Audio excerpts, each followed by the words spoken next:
JJ, what changed after that 38-point first quarter for Phoenix? I don't know the exact number. I believe we had 7 turnovers and gave up 14 points in transition in the first 7 minutes of the game. So as bad as we were defensively, our bad offense led to that. And I thought once we settled into the game and just trusted what we were trying to do and really took advantage of some matchups here and there, we really could get whatever we want.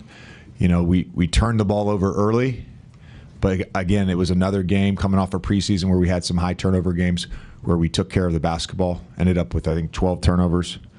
I think it's 13 total as a team, but that's big. I think we ended up with one more scoring opportunity than them, despite those early turnovers and some poor transition defense.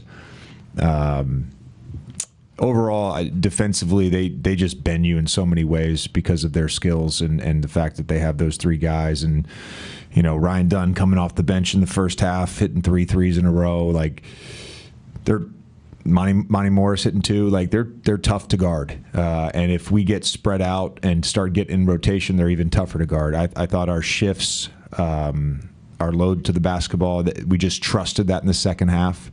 We talked in the pregame talk. We talked about being in those shifts and still getting good contests, and we did that. I think they started 11 of 14 from 3 and went 6 for 23 the rest of the way, and a lot of that had to do with our contests.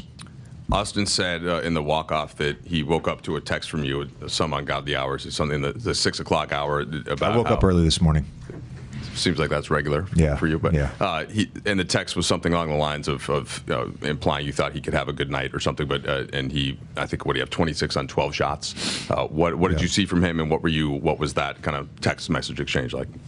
Yeah, so some of that offense was very intentional in the second quarter, and that's what got him going a little bit. We felt like there was a specific thing that we could do, that we could get good offense out of our action, and he manipulated that really well, got us back in the game. The flow in the offense got back. He's a guy that has thrust and a pace to his offensive game in the half court. We need that. And then he was just fantastic in the second half. But I knew he was a great player before I took this job. Been around him since July, and he every day it's like he just keeps getting better and showing more. And I didn't realize he was this good. I knew he was good. I didn't realize he was this good. He's a fantastic basketball player. JJ, 2 for you. In the third quarter, the crowd all of a sudden starts cheering a lot.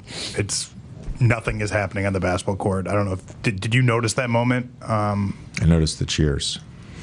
Did you figure out what happened eventually? And my deductive reasoning could lead to one thing, but I don't know if that's the correct thing. You hit a walk-off grand slam. Well, there you go. I figured the Dodgers won. Yeah. And then secondly, you talked about using AD as a hub for this team offensively. 71 points now in 2 games. What can you say about how effective he's been? And is there something that you can pinpoint as to what's created these opportunities for him? I would say, first of all, it's intentionality on our part. And our part meaning our entire group, coaches and players.